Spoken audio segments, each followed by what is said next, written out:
You're listening to JFDI with the two Lauras, and this is part 3 of a 5-part mini-series all about how you can scale your social media business. Once you've finished listening to this episode, make sure that you head over to the show notes because that's where you'll find a ton of resources to help make scaling your business really easy, regardless of which route you've chosen to take. I'm talking about the two Lauras. They'll be your biggest supporters. What they're selling you'll need more of. I'm talking about the two Lauras. I'm talking about the two Lauras. Okay, we're back. Episode 3 of this mini-series, and we're going to talk about memberships in this one because they are the hot topic, if you like. They have been over the last few years, and memberships are going nowhere. There's so many businesses right now who are launching memberships. Actually, I needed to buy a new Nespresso machine recently because Kev lives on coffee. If he doesn't have coffee, then it's a disaster. Anyway, so I had to go and buy a new Nespresso machine because his was broken. Even Nespresso now have a membership. I couldn't buy a machine from them without signing up to a membership. Oh, I didn't know that. Yeah, really annoying. Anyway, so I had to buy one off eBay because I didn't want to join their membership. Anyway, that's going off on a tangent before we've even started this episode. No, I think it's fair to say, though, that memberships are a great thing for online businesses for various reasons, but the main one being that you get a recurring income, cut straight to the... Yes, recurring revenue is so important, isn't it? If you want to scale and you want consistency in your income, you want to know how much money you're going to be bringing in next month without having to go out and constantly slog to sell and not worrying about that you might lose a client, recurring revenue is so important. It's made a massive difference to our business, hasn't it? Yeah, without a doubt. And I think there's so much opportunity out there. If you think of all the businesses out there and how everyone needs help with something, I think there's no business out there that doesn't need help with something. And if you can fill that gap with a membership, you're onto a winner. Like there's some people we know, don't we, Laura, in our mastermind we're in, and their memberships, I would never even dream.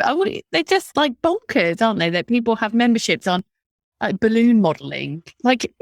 But they do phenomenally well, £1 million businesses. They're just incredible. And so, there's so much opportunity out there. It's exciting. Definitely. Which leads me to my first question. So back in the day when we first joined forces, you might remember that I wanted to start a membership. And Laura Davis, you didn't, did you? No. You were very anti us doing a membership, weren't you, at that point? So why? Why was that? I felt, and this, if you listen to the other episodes in this series, you'll remember that we talked about how the toolkit, which was the first thing that we created, we wanted it to just essentially mean that when people were asking us all these questions about how to set up a freelance business or how to win clients, we just had something to answer their questions with. It wasn't ever going to be this big toolkit that it then became, and this business was never really even on our radar. So to me, I felt that the toolkit just answered the problem there and then. It was the short, I wasn't thinking long term. It was an immediate fix to an immediate problem, but also in many respects, it helped us to validate the need. So we were suddenly, hang on a minute, everyone's buying this toolkit. Everyone's raving about it. Everyone's saying about how good it is and it's filled this gap. And we were so actually there is this need. There is an actual need for people. And they were coming back for more support and they were asking us more questions. And we were well, we can't keep adding to the toolkit. We can't keep putting things in the toolkit. And that was what we did to start with, wasn't it? Yeah. And it soon became impossible for us to continue doing that. Yeah. So, it's obviously easy to say these things in hindsight, but at the time, I just wanted something that solved that problem that we were having. And our problem was that we were getting kind of inundated with people asking us questions. And this was the short-term fix. Yeah. And obviously you had your agency, which you still have, but that was a big priority for you at that point. And I seem to remember you saying that the membership would take too much time. Yeah. And, you had too many other things on. Well, yeah, because understandable. Yeah, we had no business at the time. We had no business together. We weren't we had nothing. We had a limited company that you set up one evening randomly, and that was it. Yeah, there was nothing formal in anything we did apart from we both had this combined digital product. So to set up a membership would have just felt more formal as a, Yeah. shit, I'm going to actually have to formally work with Laura Moore. And as you say, I had all my clients, like, how was I going to do this? But I think, in hindsight, obviously the toolkit, as I say, then kind of validated that there was this need, and it made us realize, you know what, actually, we need to find ways in which we can support these people more. So no regrets. No, absolutely not. And I think I still stand by the fact that we did it the right way. We did do it the right way. Yeah. 100%. I think if we'd have gone out with a membership, I think we would have probably done okay, but it wouldn't be as amazing as our current membership is. That sounds really arrogant, but I think we learn a lot in those kind of 18 months from kind of working together to launching the Inner Hub. We learned a lot about our audience. And I think that meant that when we created our membership, we knew exactly what we needed to do. Yeah, I would agree with you. Before we did this, though, had you ever thought about having a membership before we joined forces? Well, it's interesting you asked that. If you'd have asked me that like back in like 2018, 2019, I'd said no. But actually now what I know, the answer would have been yes. So I was thinking of doing like a subscription, which I don't know whether it would have had legs. I think it would have done at the time. There's probably loads of people doing it now, but I wanted people to pay on a regular basis, and I was going to send out an email. I just kind of niched at that point. So I wanted to send out a regular email, which gave people all the changes that had happened to social media, how they can use it in their business, but also more general advice about using social media to grow and ads to grow their businesses, but specific to that particular niche. It was really simple. That Sounds so simple and brilliant. Well, I wish we'd done it. I know it could have been amazing. And at the time, I will put money on the fact that there were plenty of people already doing that or similar. But for me, I couldn't find anyone doing it in particular to that niche that I was working with at the time. So it could have been great. And that was because I wanted to create it because it was solving a problem that I was experiencing, not necessarily my audience, but it was the businesses out there who were coming to me saying, oh, well, hang on, you've just said on your social media that this has changed. But how can I actually take advantage of that? What can I do to make the most of that? Or just generally, how can I use social media better for my business? But they weren't able, because they were too small. They didn't want to use me as a social media manager, and I was at capacity. And so it was going to be a way that I could give them that advice really affordably. It wasn't going to take up any of my time, really. I don't think I was even going to do it weekly. I can't remember now, but once a month or once a fortnight, whatever it was going to be, I was able to just pop everything down on an email, and that was going to be their answer to their problems. Like, I don't know whether it would worked. I think it would have, because there's plenty of people who are doing that now, isn't there? That you can sign up to paid subscriptions for emails like that. So yeah, I think it would have done. Yeah, maybe. What about you? When are you going to do?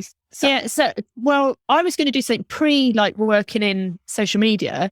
When I had my cake business, I wanted to do a membership, but at that point, it wasn't on my radar to even know how to do it. And back then, people had started, hadn't they? Yeah. And I was a member of a couple of different memberships for cake decorating then. But I wanted a membership because I taught people locally to me, and I didn't have these big grand plans that I could grow a massive global membership. So my idea then was some sort of membership where they would pay a subscription and they would come to regular classes with me. But I never did get that off the ground, didn't really know how to take the payments or anything like that. So I didn't do that. But then when I was focused more on marketing, I had a Facebook group that was full of small business owners. And I wanted to monetize that group.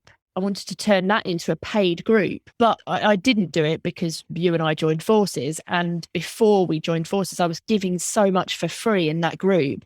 It would have been very difficult, I think, to have turned it into a paid group. But the idea was just somewhere that people could come into a community, they get their answers for whatever it is they were struggling with. I would share tips and ideas just in the community. Like, how easy would that have been? Just a paid Facebook group.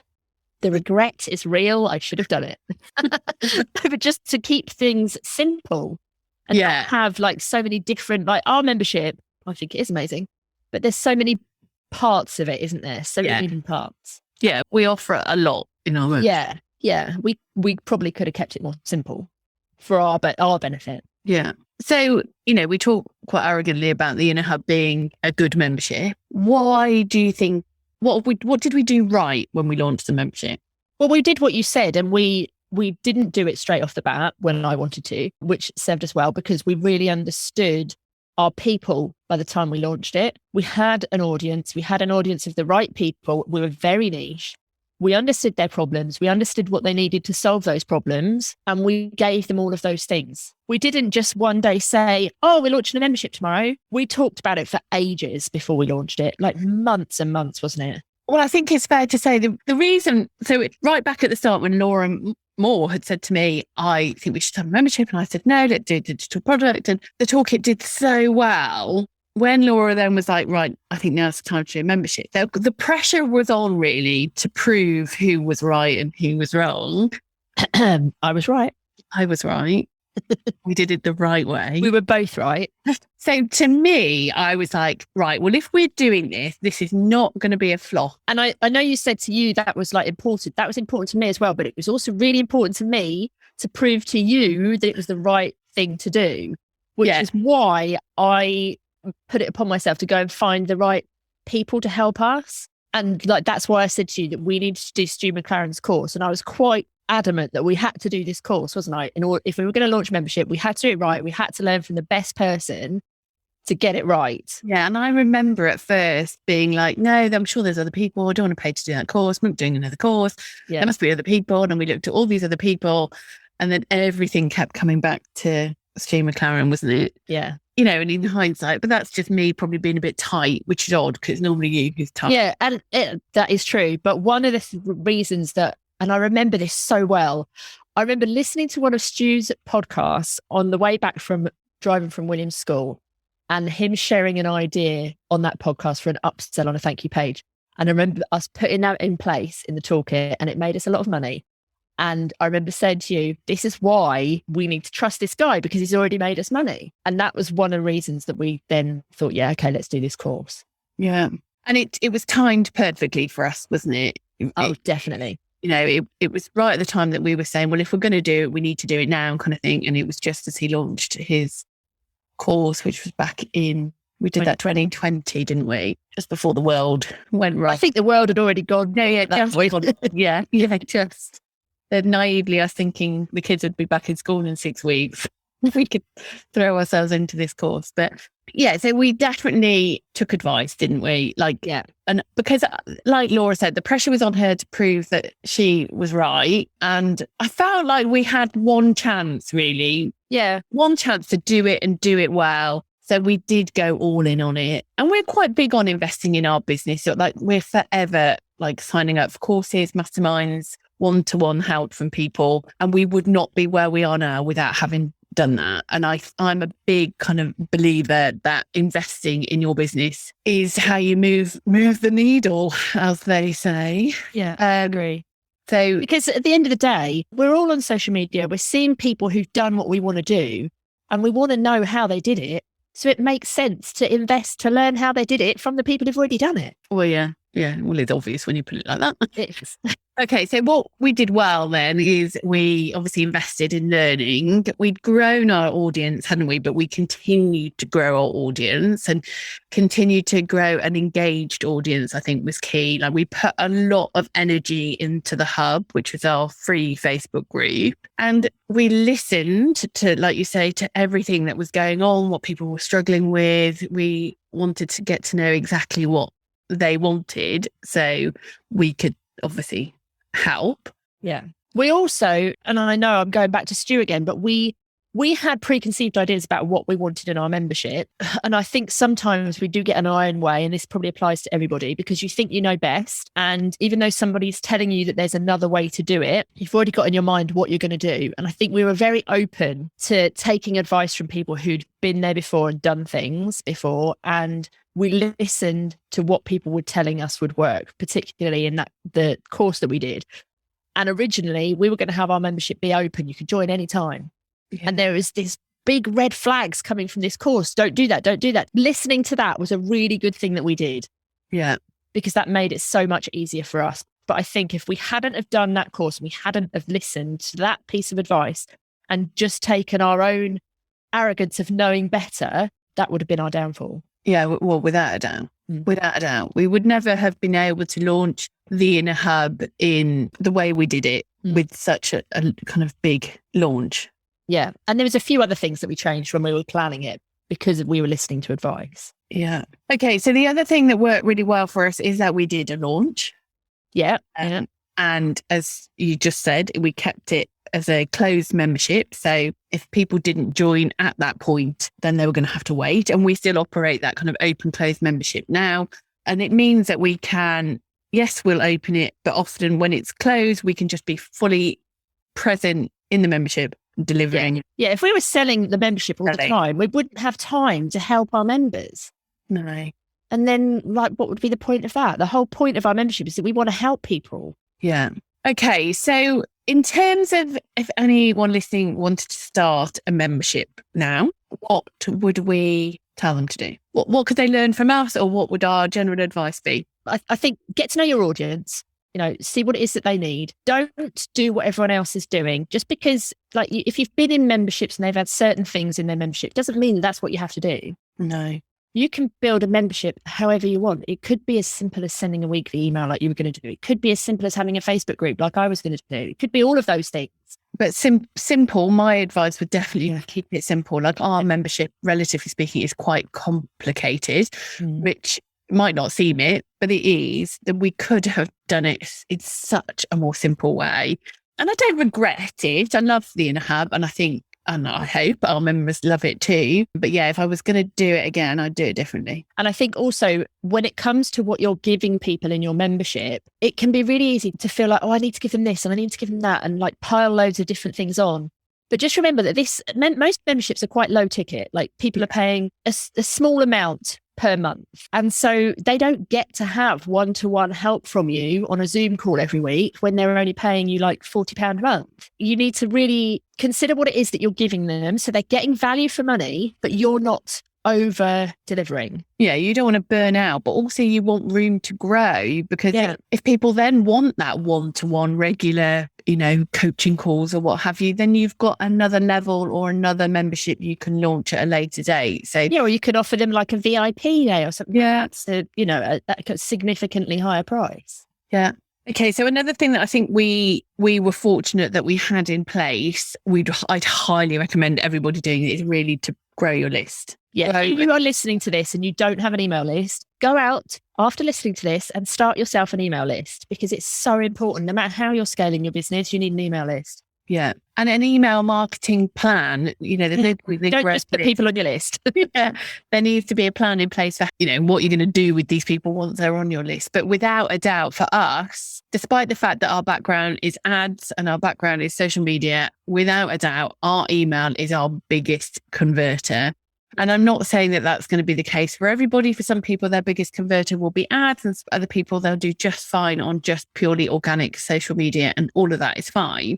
But for us, and if you want to take our advice, if we hadn't have had our email list, we would not be in the position that we're in now. So make sure you've got a plan in place from today to either set up an email list, if you've got one, of how to grow your email list, but also how you're going to keep that email list, opening your emails and engaging with you on email going. Yeah, you want your emails to be things that people look forward to getting in their inbox and actually open. And if you're not on our email list, we'll put the link in the show notes. Definitely come and join our email list, because you'll see what we don't sell in our emails all the time. It's not a newsletter. We're sending emails that people want to read. And so have a look at those and see how you can do that for your business. Yeah. Okay. What else? What else do people need to consider? I think it's important to remember that you don't have to get it right from day dot. We've changed so much about our membership. We've changed the membership platform that we've used 3 times.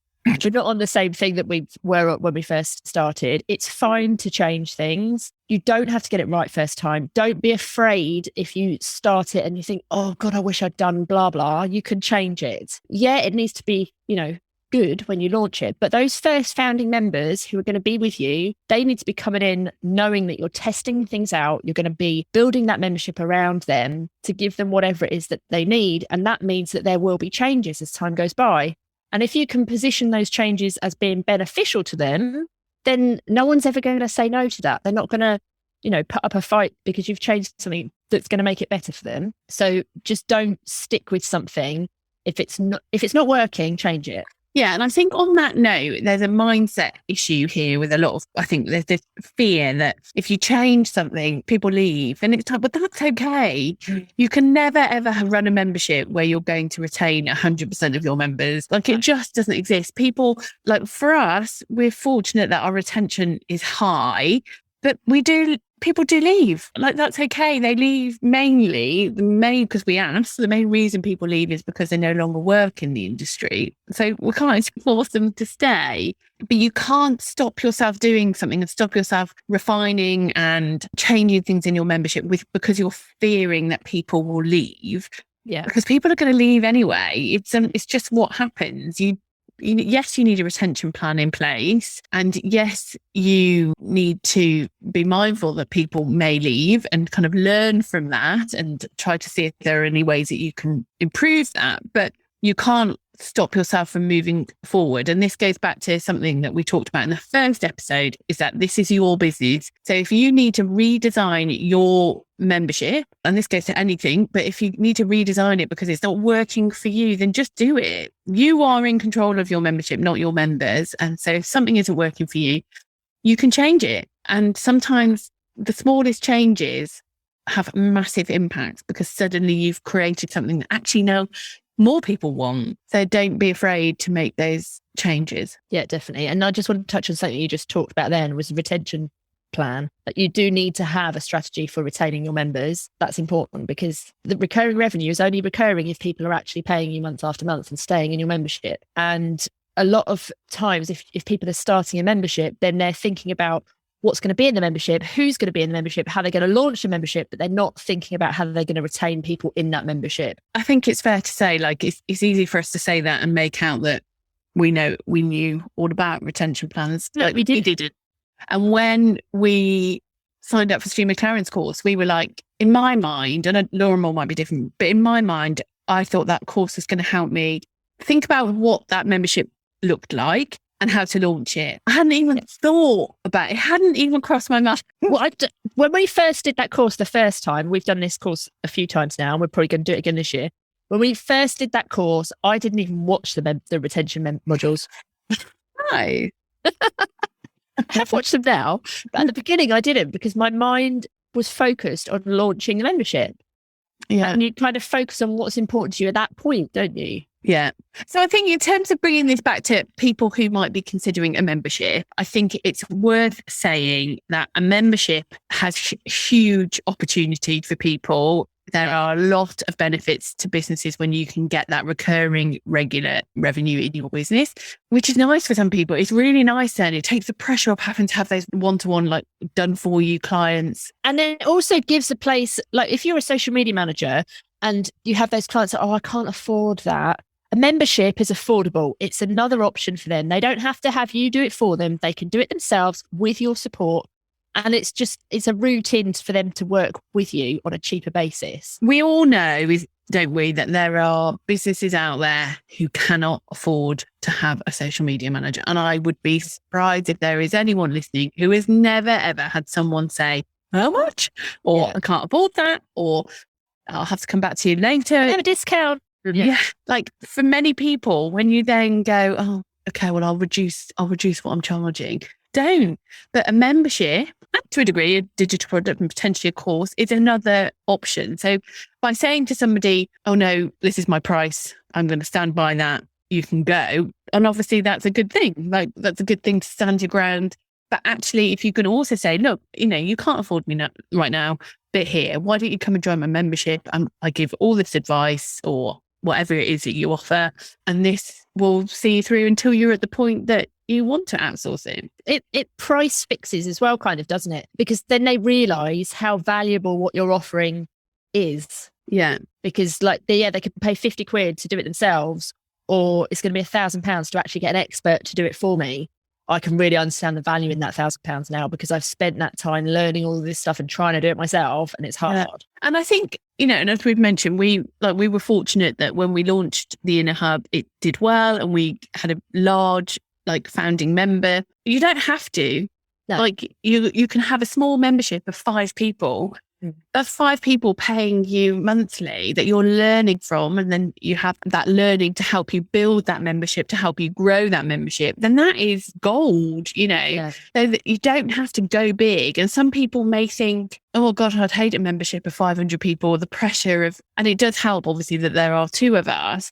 So don't let that put you off. You can have really small memberships or subscriptions, you know, like I was going to have, that are manageable. You've just got to think outside the box. And as I mentioned, you know, when we worked with Stu McLaren, and it never ceases to amaze me. Even actually, he's got a free group as well, hasn't he? That the people in there, the different businesses that people are developing membership out of, it blows my mind. It's exciting. Yeah. I think the other thing I just want to touch on as well is pricing. When you start a membership, it doesn't have to be a low ticket option.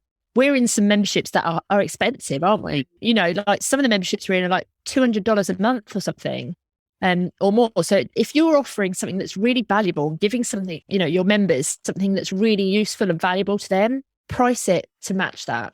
And you think that it has to be low because they're paying you every month. And don't think that if it's high, you have to give loads. No. That actually, the more we pay in our memberships, the less we get. In terms and the less we kind of need it as well. We don't need that hand holding in those high expensive ones. Yeah.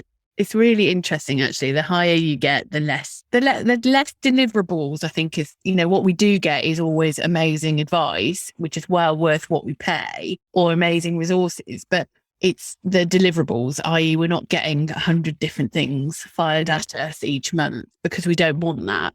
We don't need this. We don't want the stuff. Yeah. So, yeah, a high price membership does not mean you have to deliver loads of different things. You can just deliver one thing a month or a quarter even, but that one thing is incredible. Yeah, definitely. And there's so many different ways you can do a membership. In fact, what we'll do is we'll put a link in the show notes to the membership guide that Stu created. So you can download that. There's loads of advice in that, including all the different sort of membership models that you could consider. So go and grab that. We'll put the link in the show notes. I'm going to go and create a new membership. Oh, charming. It's quite exciting though, isn't it? We're forever saying to people, you can make this into a membership, you know? Yeah. So if you've got an idea, feel free to reach out and ask us, because we love to have a bit of a chit chat about that. The next episode is all about courses. So if a membership isn't floating your boat, then maybe you want to consider a course, or you might want to consider a course, which has also then got a membership at the back end of it. Options are there. Then anyway, we're going to talk about courses in our next episode. Yes, but before you go, we've created a resources hub that goes alongside this series, and we will pop the link for that in the show notes. That resources hub has got tons of blogs and links and downloads and tools and all sorts of things in it to help you to scale your business. And in the meantime, we would love to hear from you. So come and find us on social. We are always up for a chat. We are at the Two Lauras on all platforms. Drop us a message. Let us know what your thoughts are on scaling, what route you might be going down, whether you want to scale at all. And also, if there's something else that you'd like to hear us talk about in a future mini-series, let us know that as well, because we are totally open to ideas and we love to have a chat. And we'll see you in the next episode.